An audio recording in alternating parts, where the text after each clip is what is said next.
I will never forget the afternoon my name became a joke. I, Mary Johnson, 62 years old, mother of an only son, went from being mom to being the ridiculous old lady in front of thousands of strangers. It all started with the sound of the phone. A neighbor called me, her voice choked up, saying my son Andrew had posted something about me online. It's on TikTok. Mary, please don't look at it, she said, but I saw it and I wish I hadn't. The video began with him entering my house with a camera in hand without me noticing. I was in the kitchen humming a tune while stirring a pot of turkey chili. Andrew approached from behind with that smile I had so often mistaken for affection and began to imitate my voice. "Look at my mom," he said, laughing. "She still thinks she can look good with that 80s hairstyle in her 60s. Ridiculous old lady." The comments piled up underneath. Laughing emojis, cruel phrases, taunts. People were laughing at my wrinkled hands, my simple clothes, my unfiltered words. It was my son who was leading them, who was encouraging them to insult. I felt a sharp punch in my chest. The phone screen blurred with my tears. In that instant, I remembered the day he came into the world, a fragile baby squeezing my finger tightly. I remembered the sleepless nights, the sacrifices, the years of work, sewing, cooking, cleaning other people's houses to pay for his college tuition. All that just to see him now laughing at me in front of an invisible crowd. I sat down in silence. I didn't scream.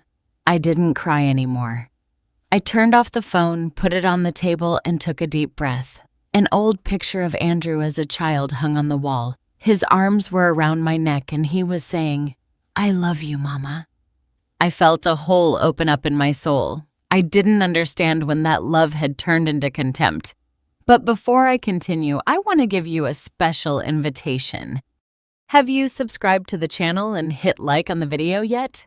This helps me see that you support me and enjoy my stories, and comment below with which city you are watching us from. Now, let's continue. That night, I couldn't sleep. I closed my eyes and heard the laughter, the mocking voices. I felt small, invisible. Every word of the video burned inside me. But the worst part was thinking that Andrew didn't even do it out of anger. He did it for fun, for followers. The next morning, I went out to buy a bagel and noticed the stairs. A couple murmured, "That's the lady from TikTok." I walked with my head down, pretending not to hear, but inside every step hurt. When I got home, I saw that my son had posted another video. He and his girlfriend Lauren imitating me, pretending that I was scolding them like when he was a kid. Thousands of likes, thousands of laughing comments. I didn't cry that day. Something inside me hardened.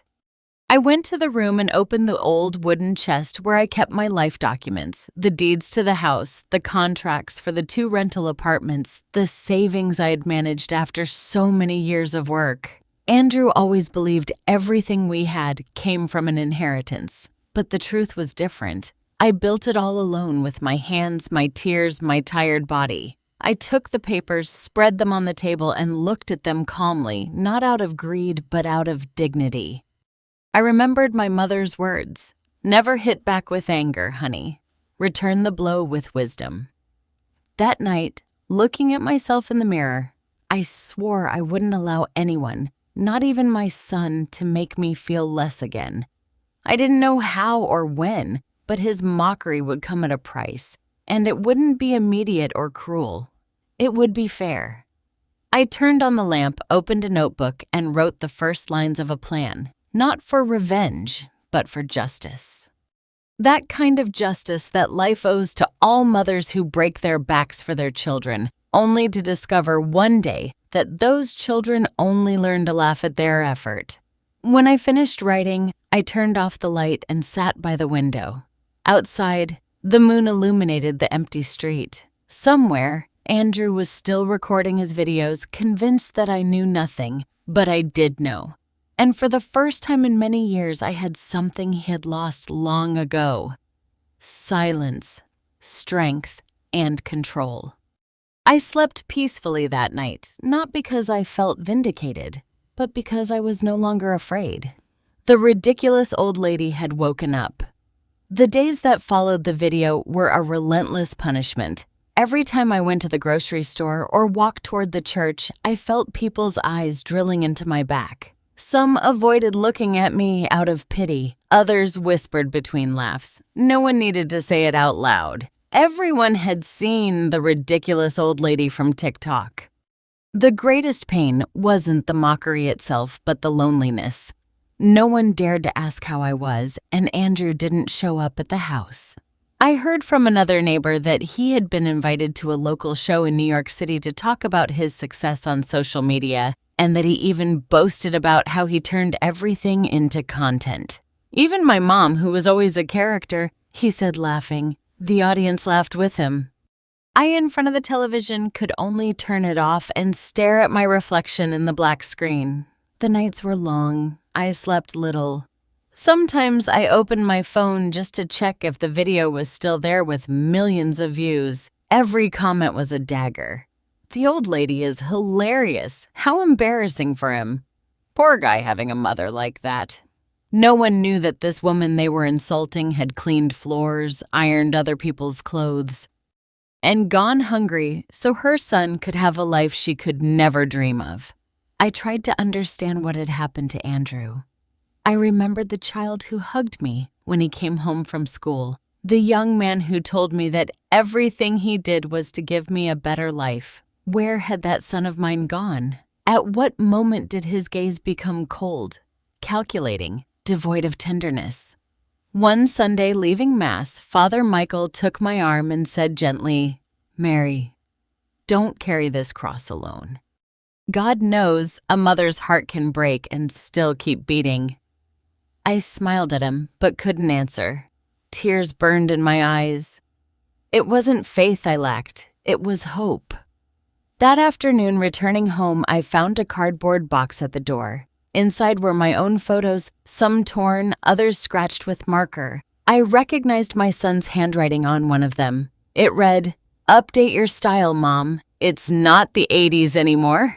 I sat on the floor, my hands trembling. For the first time in a long time, I felt rage, a pure, dry rage different from the pain. It was the rage of someone who finally sees the unadorned truth. I didn't cry anymore. I put the photos away carefully and went straight to the room where I kept the document chest. I opened it slowly. There were the deeds, the rental contracts, the papers for the business Andrew thought was his. Everything in my name, all the fruit of my effort. As I arranged them on the table, I understood that power is not in the money, but in the story behind every dollar, and I didn't owe mine to anyone. That night, the silence was different. It no longer hurt. It felt like a new coat. I walked to the hallway mirror and observed myself. The wrinkles that used to shame me now seemed like medals. Each one represented a sacrifice, a battle won, a sleepless night. "Ridiculous old lady," I repeated softly. "No, Mary, strong old lady." That was the first time I spoke to myself with pride. The days passed and calm became my ally. Andrew didn't call me, but I saw him online. Expensive dinners, interviews, his girlfriend Lauren showing off new designer bags and trips paid for with collaborations. All of it built upon the humiliation of his mother. I said nothing. I didn't report him. I didn't confront him. I watched him from a distance with the patience of someone waiting for the fire to burn out on its own. One morning, while watering the plants, a neighbor approached. It was Martha, a woman whose tongue was always quicker than her heart. "Oh, Mary," she said, feigning sympathy. "Don't take it so personally. Young people are like that now. You know, they'll do anything for fame." I smiled with a calm she didn't expect from me. "Yes, Martha," I replied, "but some things time collects on its own." She looked at me confused, not understanding. But I understood. That same afternoon, I went to the bank, withdrew a portion of my savings, and began to reorganize my accounts. The teller asked if I wished to keep my son as a beneficiary. I replied with a serene smile, "No, not anymore. He chose his own path. I signed the papers without trembling. Every signature was a stitch in a wound. I slept better that night than ever before. Outside it was raining and the sound of the water against the roof lulled me like an old song. In my dreams, I saw Andrew as a child playing with a paper airplane. The plane flew high, but when it tried to come back to me, the wind pushed it far away. I woke up with a certainty. The time had come to let my son face the wind he himself had unleashed. I lit a candle next to the portrait of my late husband and whispered, "I promise I won't cause harm, but I also won't allow them to keep laughing at me." And as the flame danced in silence, I felt something being reborn inside me. Not the desire for revenge, but the strength of dignity. Andrew didn't know it yet, but his game was about to end. The afternoon sun was falling over my window when I heard the sound of an engine shutting off in front of my house. I peeked out, and there they were. Andrew with his arrogant smile and Lauren, his girlfriend, getting out of a new car. She wore a tight dress, dark sunglasses, and that air of superiority that had made my stomach turn from day one. He, on the other hand, arrived as if nothing had happened, as if he hadn't made his own mother a laughingstock to the world. They knocked on the door without waiting for an answer, and entered as if it was still their house. I was in the living room, sewing an old curtain when Lauren approached and said with a fake smile, "Your little house is so cute, Mrs. Johnson.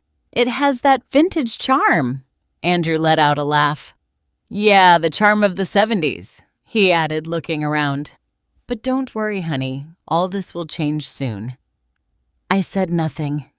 I simply continued sewing as if they were two strangers who had entered my house by mistake. But every word of theirs dug into me like a thorn.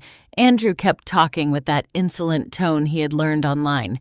"Lauren and I are thinking of moving here while the renovations on the apartment are finished. Besides, you're getting old, Mom. You could use some company." "Company?" I asked without looking at him. "Oh, you mean live-in help?" He shrugged and gave a short, dry laugh. The same one he used in his videos when he wanted to provoke. Lauren walked over to the shelf where the family photos were. She picked up one of Andrew as a child, hugging me, and looked at it mockingly. "Oh, how sweet. Although I have to admit, the haircut you gave him was a crime." Andrew laughed again. "Yeah, and the sweater she knitted for me, awful." That was the last straw. I put the needle on the table and stood up slowly. I looked at them with the serenity that disconcerted them. "Do you know what the saddest thing about all this is?" I asked them. "That you don't realize how pathetic it is.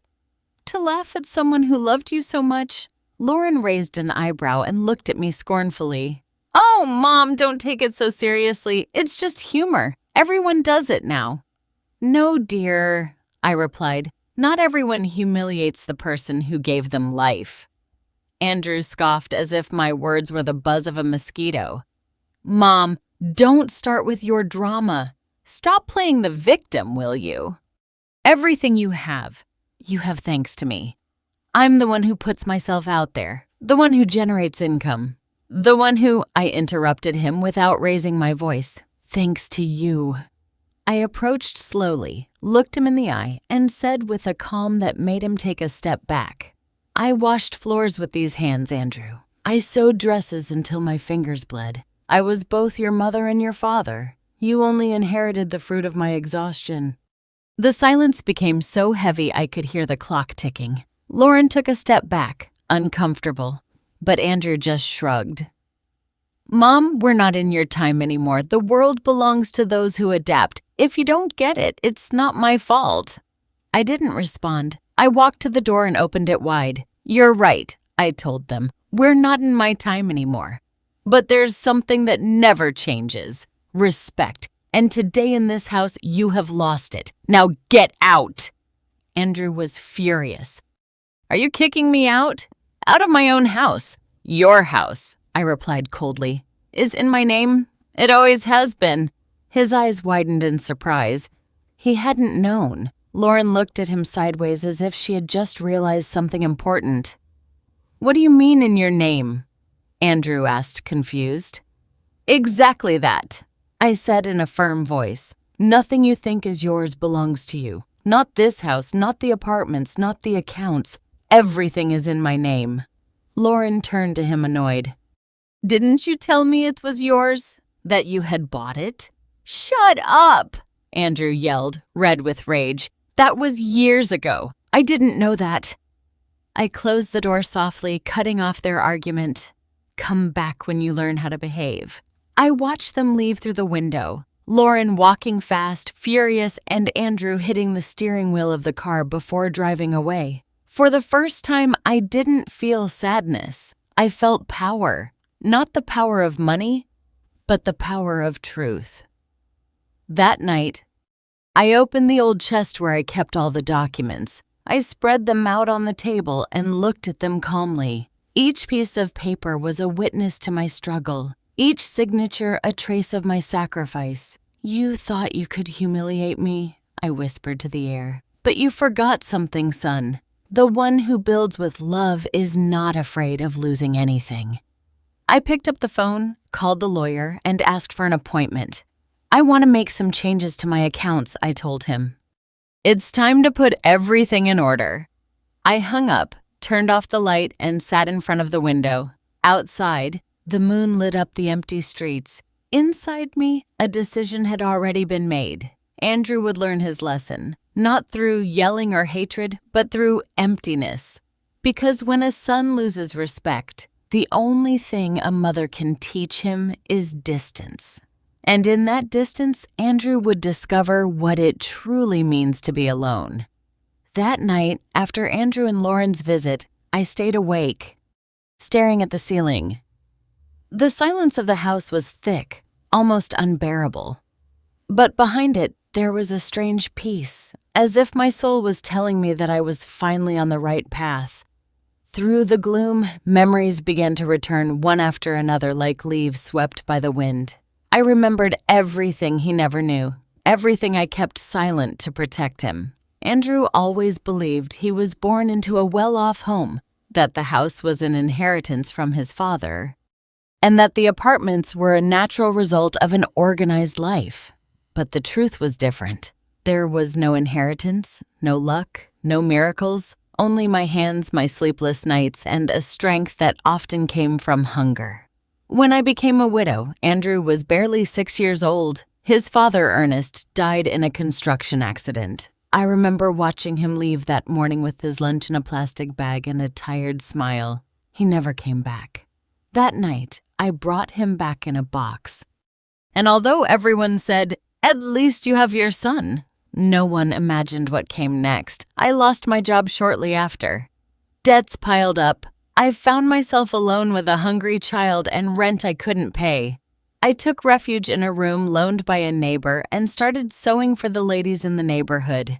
Sometimes I worked until my vision blurred. Other nights, I ironed until my hands went numb, but I never complained.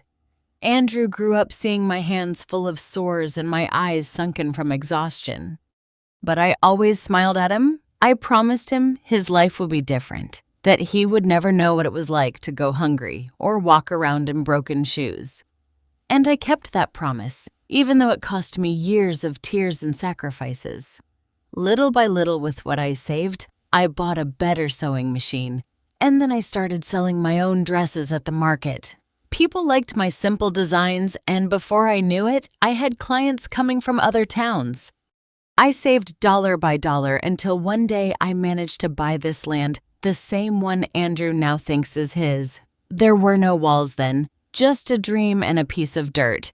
I built the first room with my own hands, helped by a bricklayer who agreed to work in exchange for meals. We slept on the floor on cardboard, but to me it was a palace. It was on that floor that Andrew took his first steps, where I promised myself I would never allow anyone to trample on us again. As I reminisced, I got up and opened the old photo album. The images were faded, but each one told a story. Andrew in his school uniform, the first dress I sold the day I opened my small shop. In all of them, my smile was the same, even though there was so much pain behind it. What hurt me the most was not his ingratitude, but knowing that I raised him so he wouldn't suffer. and in doing so, I made him weak. I gave him everything without demanding effort. I defended him even when he was wrong. And when he wanted to fly, I cleared the sky for him. Now he was repaying me by throwing me to the ground of public scorn. I closed the album and picked up my notebook. On the first page where I had written my plan, I added a phrase. The hardest lesson is not given with shouts, but with the loss of what was thought to be eternal. I knew what I had to do. It wasn't about money or direct revenge. It was time for Andrew to understand what it really costs to earn something. For him to feel the emptiness left by contempt, and above all, for him to understand that his fame had no value without roots, without love, without history. The next day I went to see my lawyer, Mr. Peterson, an older man who had quietly accompanied me for many years. When I entered his office, he looked at me with respect, as if he already knew why I was there. "Mary," he said in a measured voice, "are you sure about what you're going to do?" I nodded more than ever. "I don't wish him ill, Counselor, but I can't keep protecting him. I want the money he thinks is his to disappear from his hands. I want him to face the world without my shadow." The lawyer opened the documents and began to sign with me every transfer, every change of ownership. As I did so, I felt a burden lift from my shoulders. Every signature was a liberation. Leaving the office, the air felt lighter. I walked through downtown Los Angeles with a calm heart, as if I had just closed a chapter. I stopped in front of a window and looked at my reflection. My face had new wrinkles, but also a firmness I hadn't seen in years. In that moment, I understood something. I wasn't punishing my son. I was saving myself, because loving is not allowing them to destroy you. Loving sometimes is setting boundaries and letting the other person fall to learn how to get back up. That night, as the wind blew through the curtains, I lit a candle in front of Ernest's photo. "I'm sorry, my love," I whispered. "I tried to raise our son with love, but I was wrong. I gave him so much that he forgot who I am, but no more." I blew out the candle and for the first time in years, slept without guilt. The next morning, I opened the windows and let the light in. Birds were singing outside, and I felt like life was returning something I had lost. Peace. But in my heart, I also knew something else. The storm was coming. Andrew still didn't know what awaited him. The middle of the day brought a thick heat, the kind that numbs the body, but not the mind. I was sitting on the porch mending an old quilt that had belonged to my mother when I heard the screech of heels on the stone path. I looked up and saw her coming. Lauren, impeccable as always, with sunglasses and a handbag that probably cost more than I had earned in an entire month during my youth. "Mrs. Johnson," she said, feigning enthusiasm, "it's so good to see you." I smiled courteously, but my intuition tightened like a thread. No one comes to visit wearing so much perfume without hiding something. "Come in, honey," I replied calmly. "Sit down. It's hot outside." She entered with slow steps, looking at every corner like someone evaluating a place that doesn't belong to them, but they believe they deserve. She sat on the sofa with exaggerated elegance and crossed her legs. "What a charming place," she murmured. "It has that vintage charm." It was the second time she had used that word with me. I simply smiled. "Yes, the charm left by time when you are not afraid of it," I replied. Her smile hardened for a second, but she immediately resumed her role. "You see, I came to talk to you about Andrew," she began. "He's very worried, Mrs. Johnson. He's been very stressed with everything going on in social media, and well, with you too." I leaned forward, elbows on my knees. "Worried?" He didn't seem so affected when he was laughing at me in front of thousands of people. Lauren let out a soft chuckle as if trying to minimize it. "Oh, don't take it so personally. They were just jokes. Andrew loves you truly, but you know how young people are. Sometimes they do things impulsively." I stared at her in silence. Her honeyed voice was starting to sound poisonous to me. "And what is it you want, Lauren?" I finally asked. She adjusted her hair and sighed. "Look, Mom, I'll be honest. Andrew is going through a rough patch. He has debts. Money is tight right now. Well, you have several properties that he always considered part of the family. We're not asking for anything unfair, just a little help." There was the truth. It wasn't a friendly visit. It was a negotiation disguised as concern. "Help?" I repeated slowly. "What kind of help?" Lauren lowered her sunglasses and looked directly at me with that glint of avarice she didn't try to hide. "We know you have 2 rented apartments. You could sell one or at least advance the rent money. It's temporary until Andrew stabilizes again." I felt a wave of heat in my chest, but not of shame or guilt. It was pride. Pride in knowing that they could no longer manipulate me. "I understand," I said serenely. "But tell me something, Lauren. Did Andrew send you, or did you come on your own initiative?" She blinked, hesitating. "Well, we discussed it together. We want to build a family, and with a little push we could get ahead." I stood up slowly. "You know, Lauren, I also would have liked to have a push when I was raising my son, but I didn't get one, and I didn't go asking anyone for money. I worked until my hands bled, and everything I have here cost me sweat." She smiled coldly. "Yes, but times have changed, Mom. Now smart people know how to use what they have to their advantage." I looked at her calmly. "Then perhaps you should use your intelligence to look for a job." Lauren was startled. She didn't expect a response like that. "Excuse me. You heard me. I'm not your bank or your husband's wallet. If Andrew has problems, he should face them like a man. And if you're here thinking you're going to convince me with smiles, you came to the wrong door." She stood up abruptly, red with fury. "You don't understand, Mom. Andrew does everything for you. The fame, the money, he does it all to give you a better life." I laughed, a dry, joyless laugh. "No, dear. He does it for himself. If he really did it for me, he would look me in the eye instead of laughing at them." Lauren grabbed her handbag angrily and walked toward the door. Before leaving, she turned and said, "Don't think Andrew is going to stand by. If you don't want to help him, you'll regret it." I closed the door slowly without saying a word. I stood listening to the sound of her heels walking away down the path. I didn't feel fear. I felt an immense clarity. I went to my desk, took out the notebook, and wrote a new note beneath the plan. "Never fear the one who shouts out of pride. Fear the one who is silent with certainty." That night, before going to sleep, I turned on the television. Andrew had posted another video, but this time something was different. He no longer looked happy. His gestures were forced and the comments were full of criticism.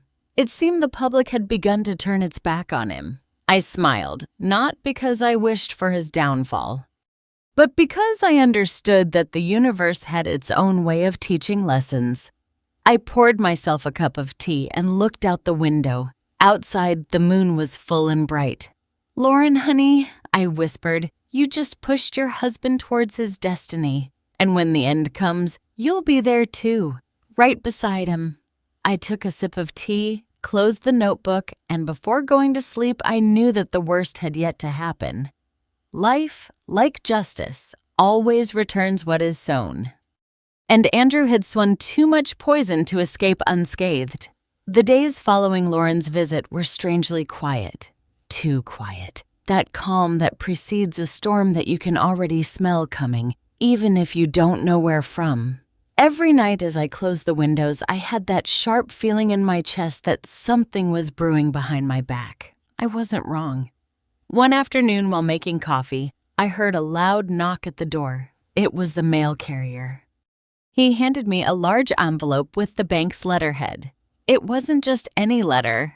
Opening it, I felt my blood run cold. It was a notification informing me that my main account had been temporarily intervened due to suspicious activity made from an unauthorized access.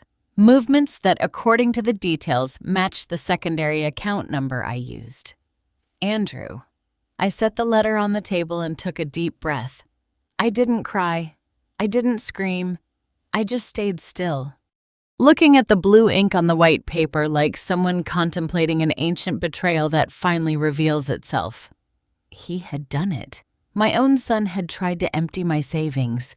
I went to the phone, called the bank, and confirmed what I already suspected. Andrew had submitted a false document with my forged signature requesting a transfer to his account. They stopped him in time thanks to a verification protocol. When I hung up, the trembling in my hands turned into a frozen strength. I didn't sleep that night. I sat in front of the old desk and opened the folder where I kept everything. Deeds, receipts, signed papers, and the notebook where I had been writing down every step of what I was experiencing. Every word, every memory was now proof, not just of his ingratitude, but of my own resilience. At dawn, I called Mr. Peterson, my lawyer. "It's time," I simply told him. He didn't need to ask what I meant. "Mary, are you sure?" he asked in a serious tone. "More than ever." We set the appointment for the following morning. Meanwhile, I spent the day in silence. I prepared my house, organized the papers, cleaned the windows, not out of obsession, but out of a need to leave everything in peace before the hurricane. When I finished, I poured myself a coffee and went out onto the porch. Just then, the phone vibrated. It was a text message from Andrew. "Mom, I need to talk to you. Don't ignore me. I know you're mad, but I did it for your own good." I smiled. That "for your own good" was the phrase he had used to justify all his mistakes since childhood. "Come tomorrow at 10 o'clock, I replied. He arrived punctually with swollen eyes and a grown beard. Behind him, Lauren waited in the car, nervous, constantly moving her foot. He walked in without asking permission, as always. "Mom, this got out of hand," he began, his voice cracking. "I didn't mean to hurt you, really. I just needed help." I observed him serenely. "Help? Or what was left of what you didn't earn?"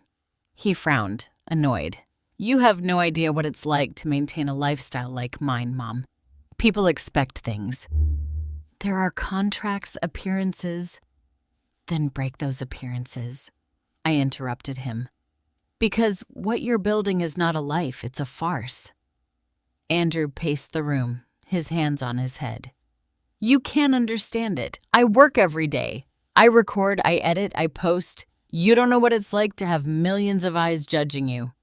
"Yes, Andrew," I said calmly. "I know very well. I learned it when you uploaded that video." He stood still, lowering his gaze. "I made a mistake," he murmured. "But you know I love you, right? Love is not shown with words, son. It's shown with respect. And you lost that a long time ago." There was a long silence. For an instant, I thought I saw the child he once was, but that flicker disappeared as quickly as it came. "Fine," he finally said. "If you don't want to help me, don't. But when all this crumbles, don't come looking for me." "Don't worry," I replied. "I don't plan to." When he left, I closed the door slowly and watched his shadow walk away down the path. It was the image of a man who had chosen his own abyss. The next morning, I went to the lawyer's office. There, I signed the last documents: withdrawal of authorization, closing of joint accounts, elimination of privileges, everything. In the end, Mr. Peterson looked at me with a mixture of respect and sadness.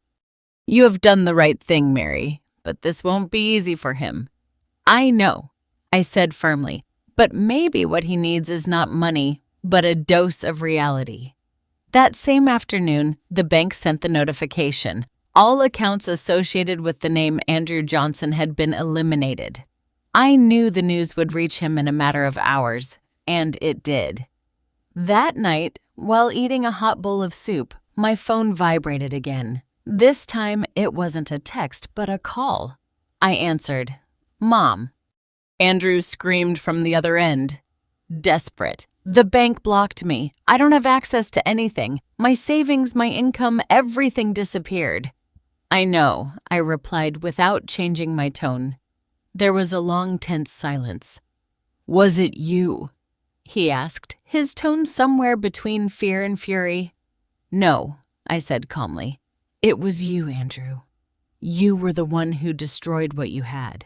I just took my hands out of the fire." He hung up without saying a word. I stared at the phone on the table, listening to the distant sound of the wind creeping through the cracks. I didn't feel guilt. I felt peace. Because in that moment, I understood that sometimes a mother doesn't teach with hugs, but with boundaries. And that boundary was the beginning of the end. Not just for his money, but for the mask he had been wearing for years. I never imagined that the sound of silence could bring so much relief. The social media, the recorded laughter, the fake applause. Everything that had enveloped Andrew for so long began to crumble slowly but relentlessly. 1 week was enough. Just one. The first rumors arrived as whispers in the comments of his videos. What about his mom? Why did she disappear from the channel? That story was fake. Right. Then, like an inevitable tide, the scandal grew. A news outlet published a story about the illegal transfers in his own mother's name. The title was brutal. Influencer accused of scamming his own mother. That morning, I woke up to the news on television. It didn't surprise me, but it did hurt. Not for him. He had already made his choice.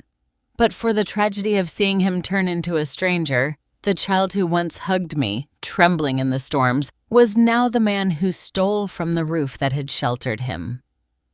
I went out to the porch with my cup of coffee and looked at the horizon. In the air floated a strange calm, the echo of a battle that had already ended, and yet destiny still had debts to collect. 3 days later, I saw him appear at the door. Andrew was no longer the same. His messy clothes, his pale face, the dark circles under his eyes, the trembling in his hands, everything spoke for him. He seemed to have aged 10 years in a week. "Mom," he barely said, his voice broken, "I need to talk to you." I gestured for him to come in. He walked slowly, looking at the furniture, the photos, the corners he had ignored for years. "I lost everything," he finally confessed. "The brands canceled the contracts. The collaboration stopped. Lauren left me." He let out a bitter laugh. "She said she wasn't built for failing in public." I remained silent, watching him, not out of cruelty, but because I understood it was time for his own words to catch up to him. "You have no idea what it feels like, Mom," he continued. "Everyone walked away, my friends, my team, even my followers. No one answers my messages anymore. All because of a stupid mistake." "No," I interrupted gently. "It wasn't a mistake, Andrew. It was a choice." He looked at me furious. "Don't lecture me now. You don't know what it's like to be humiliated by thousands of people." I leaned toward him calmly. "Yes, I do. And you were the one who taught me how it feels." The silence that followed was heavier than any scream.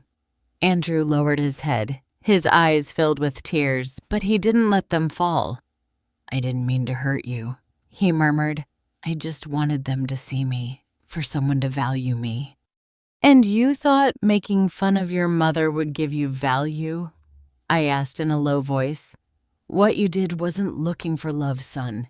It was begging for attention." He clenched his fists. "Everything I did was for you, to give you a better life." "No," I repeated. "You did it to fill a void that only you created." I walked to the shelf and picked up a photo of him as a child. "Do you see this child?" I said. He was happy with a rag ball and a hug. "What happened to that child, Andrew? Where did he go?" His eyes clouded over. For an instant, I thought I saw the son I once had. "I don't know, Mom," he whispered. Somewhere along the way, I stopped recognizing myself. He put his hands to his face and burst into tears. Not the theatrical sobs of the conveniently repentant, but a true, raw cry from someone who finally sees himself in front of his ruins. I approached, put a hand on his shoulder, and said tenderly, "I don't hate you, son, but I can't save you either. Everything you broke must hurt enough for you to learn not to do it again." He looked at me desperately. "Please, Mom, I just need some help. Alone. Whatever, I swear I'll change this time." His words pierced my chest. My mother's instinct screamed at me to hug him, to give him another chance. But my soul, that wounded part that had learned to resist, told me not to. "Money isn't what you lack, Andrew. What you lost was respect, and that can't be bought." He remained silent, not knowing what to say. Then I picked up the papers I had prepared on the table and handed them to him. "This is the only thing I'm gonna give you." He opened them with trembling hands. "What is this?" "A list of available jobs in the city. People who need honest hands, not borrowed fame." His eyes widened in disbelief. "You want me to work?" "Me?" "Yes," I replied calmly. "Just like your mother did all her life." Andrew let the papers drop to the floor. "I can't believe this." "Me neither," I said. "I never thought you would turn into a stranger." He remained silent for a long time. Then, without another word, he got up and left. The door closed with a dry thud, and for an instant my soul trembled. But I didn't run after him. Not this time. That night, I lit a candle for him, not out of compassion, but out of hope. Because even if his fall was hard, I knew it was necessary. Sometimes to be reborn, one has to lose everything, even pride. As the flame danced in the darkness, I knew the worst was over. Now all that remained was to wait for life to do its thing. Winter arrived early that year. Mornings dawned wrapped in a fog so dense I could barely distinguish the trees on the path. I liked that silence, that cold solitude that brought with it a peace I had taken too long to know. But no matter how hard I tried, my mind always returned to the same point. Andrew. I didn't hear from him for weeks. No one saw him, no one mentioned him. His social media was abandoned. The accounts closed, the followers gone. It was as if the whole world had erased his name. Part of me wanted to believe that he had finally learned something, that life was teaching him what I no longer could. But another part feared the punishment was too great. One afternoon, returning from the market, I saw a hunched figure near the town square. A young man with an old blanket over his shoulders was playing a poorly tuned guitar. He had a cap tossed on the ground for coins. As I got closer, I felt my heart stop. It was him, my son. He was thin, pale, his hands cracked from the cold. His hair, once so carefully styled for the cameras, was long and messy, and his gaze was no longer that of the arrogant man I knew. It was that of someone who had fallen beyond imagination. I stood in front of him without saying a word. He looked up and for an instant didn't recognize me, but when he did, his expression broke. "Mom?" he whispered. His voice choked. My hands trembled. I didn't know whether to hug him or turn my back. I looked at him, and in that face, aged by defeat, I saw the child I had raised, the little one who cried from fear of storms. "What happened to you, Andrew?" I asked, my voice low, almost a sigh. He dropped the guitar and lowered his head. "Everything is gone, Mom. Everything. I was left with nothing. Lauren reported me for debts. They took my car, the apartment, the channel. Even my friends blocked me." He laughed bitterly. "And the worst part is, no one remembers me for my work, only for what I did to you." I closed my eyes. I felt a mixture of sadness and justice, not because I saw him defeated, but because I understood that finally life had spoken for me. I approached slowly. "Where are you sleeping?" I asked. "In the shelter when there's room, otherwise here." "And are you eating?" "What I can. Sometimes I play to get something." His voice trembled, not from the cold, but from shame. I watched him for a long moment. I had wanted him to understand what effort meant, and now he did at a price that was perhaps too high. "Mom," he said suddenly, "I'm not here to ask you for money or forgiveness. I just wanted you to know that I get it, that now I understand everything, every sacrifice, every word of yours. And I'm sorry, truly." Those 3 small words cut through me like a knife and an embrace at the same time. I didn't hug him, not yet, but I took a step toward him. Sometimes, son. There are wounds that don't heal with apologies, but they are cured with time and actions. He nodded in silence. We stood there face to face while the wind dragged dry leaves to our feet. Then, without saying more, I reached into my purse and pulled out a folded $20 bill. Take this. It's not much, but it'll get you something hot to eat. I can't accept it, he murmured. Not after everything. I'm not giving it to you as a mother, I said. I'm giving it to you as a woman who knows what it's like to go hungry. He took the bill with trembling hands and his eyes filled with tears. Thank you, he whispered. I promise I'm going to change. I don't want you to be ashamed of me anymore. I'm not ashamed, Andrew, I replied. It hurts, but I'm never ashamed of you. We looked at each other in silence. He sat back down with his guitar and I slowly walked away. Every step I took weighed like a stone, but I didn't turn back. I couldn't. That night I didn't sleep. I lay in bed staring at the ceiling, listening to the rain fall on the roof tiles.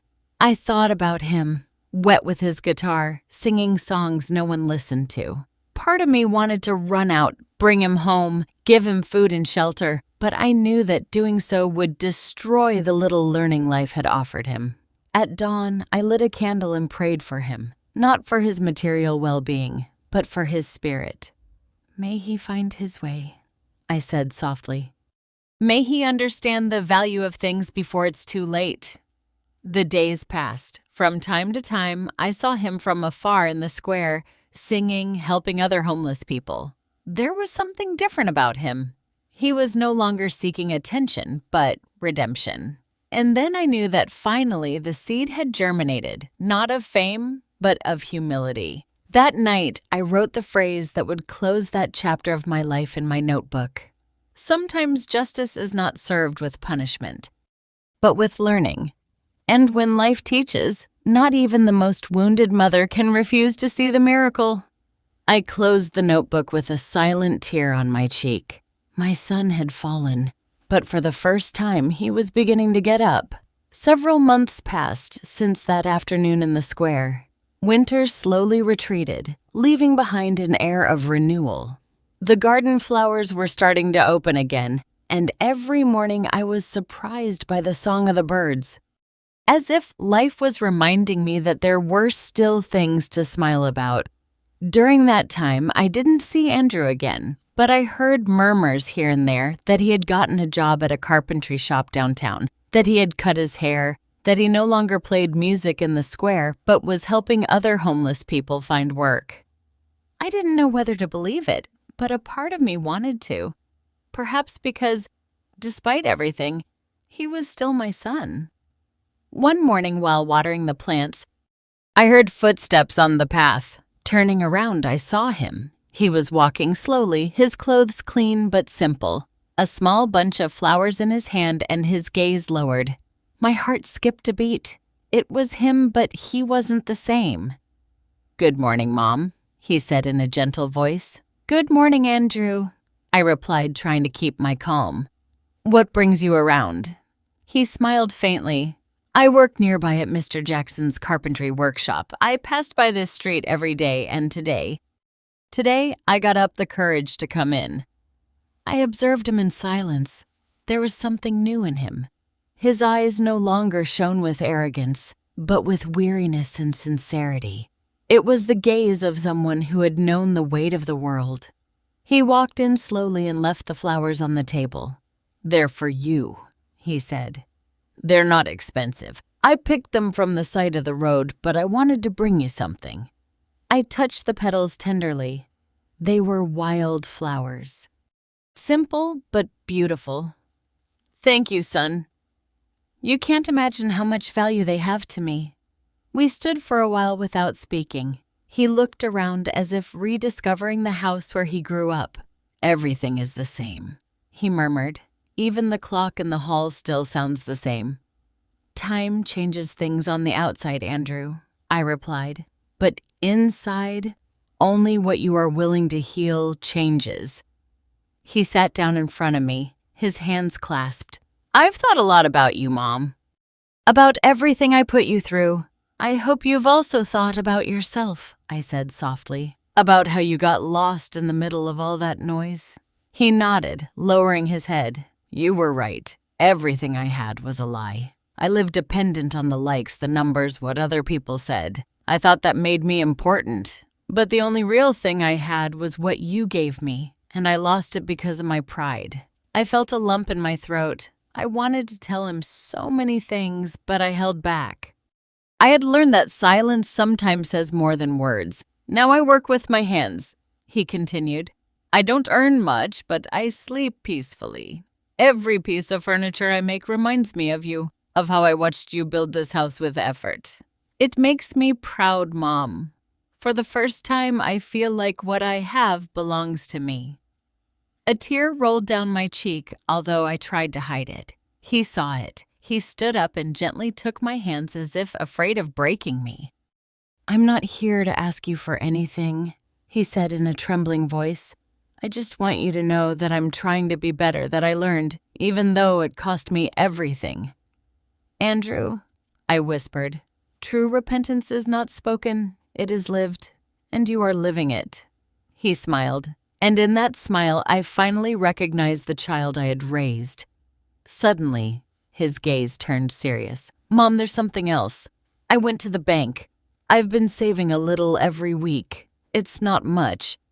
But I want to give back what I took from you. I shook my head. No, son. Money can be recovered, but respect cannot, and you are already giving that back with every action. He broke down. He hugged me. And this time, I didn't push him away. I felt his tears on my shoulder. Tears that had been held back for years. Did I fail you so much, Mom? Yes, I replied tenderly, but you are also learning to get up. That's what counts. We stayed embraced for a long time as if time were going backward. And the past was dissolving in our tears. There were no reproaches, no pride, no hatred. Only a mother and a son reuniting at the most human point. Before leaving, he turned back to me. I don't know if I can ever fix everything I did. You don't need to, I told him. Just keep being worthy. That's enough. I walked him to the door. As he left, the wind moved the curtain and I felt the house breathing differently, lighter, more alive. Andrew walked down the path without looking back. But I knew he would return. This time, not as the son who believed he owned everything, but as the man who finally understood the value of what can never be bought. Dignity. That night, I lit a candle and opened my notebook. I wrote a final sentence for that day. Sometimes children return not because they need a home, but because they finally discover that their home was the mother who waited without resentment. I blew out the candle and smiled. For the first time in years, I slept with a peaceful heart. The dawn of that Sunday came with a soft glow, the kind that seems to cleanse the soul. I opened the window and let the fresh air in, the aroma of fresh baking from the neighborhood, the distant crowing of roosters, the murmur of life awakening. Everything had a different meaning, perhaps because for the first time in many years, my heart felt light. 3 months had passed since Andrew's last visit. We kept in touch, but in silence with respect. He called every Sunday afternoon to see if I needed anything, and I, although I always replied no, was grateful for his gesture with every word. He had learned to listen and, above all, to be silent. That morning, while pouring coffee, the phone rang. It was Mr. Jackson, the owner of the carpentry shop. "Mary, do you know what your son did?" he said in an emotional voice. "What happened, Mr. Jackson?" I asked, fearing bad news for an instant. "Come to the town square, but come now. You have to see it with your own eyes." I put on my coat, not understanding anything, and hurried out. The air smelled of damp earth and something I couldn't name. Hope, maybe. When I arrived at the square, I found it full of people. There were cameras, microphones, and in the center a small wooden stage. And there, standing with a microphone in his hand and a serene gaze, was him, Andrew. He wore a simple shirt, his hair neatly combed, and that posture that only those who have decided to confront their own past possess. He saw me in the crowd and smiled. I stood still, not fully understanding. "Good morning, everyone," he said in a firm voice. "Some of you know me for who I was, a man who sought fame, attention, and applause, a son who forgot where he came from." There were murmurs among the people. He took a deep breath and continued. "For years I made strangers laugh and humiliated the only person who always loved me. I turned tenderness into contempt, respect into mockery. Today I don't come to justify myself, but to ask for forgiveness, not only from my mother, but from all mothers who were once humiliated, forgotten, or used by their own children." The silence became absolute. No one spoke. Not even the wind dared to interrupt him. My mother taught me that dignity cannot be bought, that love is not shouted, it is shown. I made her cry, but she never wished me ill. When everyone turned their backs on me, it was her silence that saved me. I saw him pause for an instant, swallow, and then lift a small piece of carved wood. "I made this with my hands," he said. "It's a gift." He showed the figure. It was a sculpture of a woman sitting, her hands in her lap and a serene look. Her face was mine. "I will call her Mother of Patience," he continued, "and she will stand here in this square to remind us that the greatest strength is not in shouting, but in resisting without hatred." Tears blurred my vision. I felt my heart tighten in my chest. Andrew put down the microphone, stepped off the stage, and walked toward me. People made way. When he stood in front of me, he knelt down. "Mom," he said with a broken voice, "I don't deserve your forgiveness, but I want to earn it every day. If you let me, I want this story to end not with shame, but with pride." My legs trembled. I looked at him in silence and stroked his hair just like when he was a child. "Andrew," I whispered, "you no longer have to earn my forgiveness. Just don't lose it again." He hugged me tightly, and the people who had been silent all that time began to applaud. Some were crying, others smiling. But I only listened to the sound of his heart against mine, that rhythm that reminded me that although life can break us, it can also put us back together. When the applause stopped, he turned back to the crowd and said, "Sometimes social media shows the worst of us. But today I want this video to show what is truly worthwhile, a mother's love, forgiveness, redemption." And in that moment, I understood that the circle had closed. The son who had made me cry in front of a screen was now honoring me in front of the world. As evening fell, the sculpture was installed in the center of the square. The golden sunlight bathed its surface and the wooden face seemed to smile. Andrew took my hand and we walked together for the first time in years without words, without masks. Arriving home, I lit my notebook and wrote the final sentence. "Forgiveness does not erase the past, but it illuminates the path to tomorrow. And when a son returns repentant, a mother's heart beats peacefully again." I turned off the light with a calm soul. Outside, the wind rustled the leaves of the old garden tree, and in that soft murmur, I could swear I heard the voice of Nest, my husband, whispering to me, "That's it, Mary. You did it."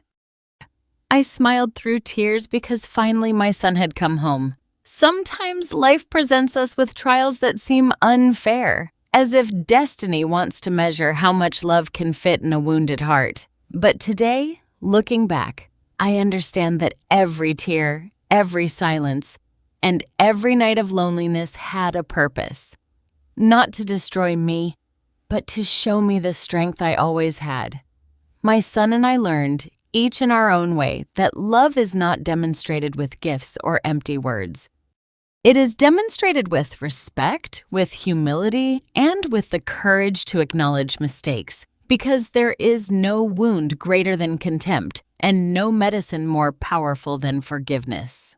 Now, when I pass by the square and see that sculpture with my face, I don't feel pride or vanity. I feel gratitude. Gratitude for having resisted, for having waited, for not having responded to hatred with hatred. Because sometimes the greatest revenge is peace. And you who are listening to this story, remember it is never too late to ask for forgiveness nor to grant it. Life always gives a second chance, but only to those whose hearts are willing to change. And before saying goodbye, I want to give you a special invitation. If this story touched your heart, subscribe to the channel, leave your like, and comment below with which city you are watching us from. Every day, we share new life stories full of emotion, lessons, and hope. Because in this space, every story has a soul, and every soul deserves to be heard.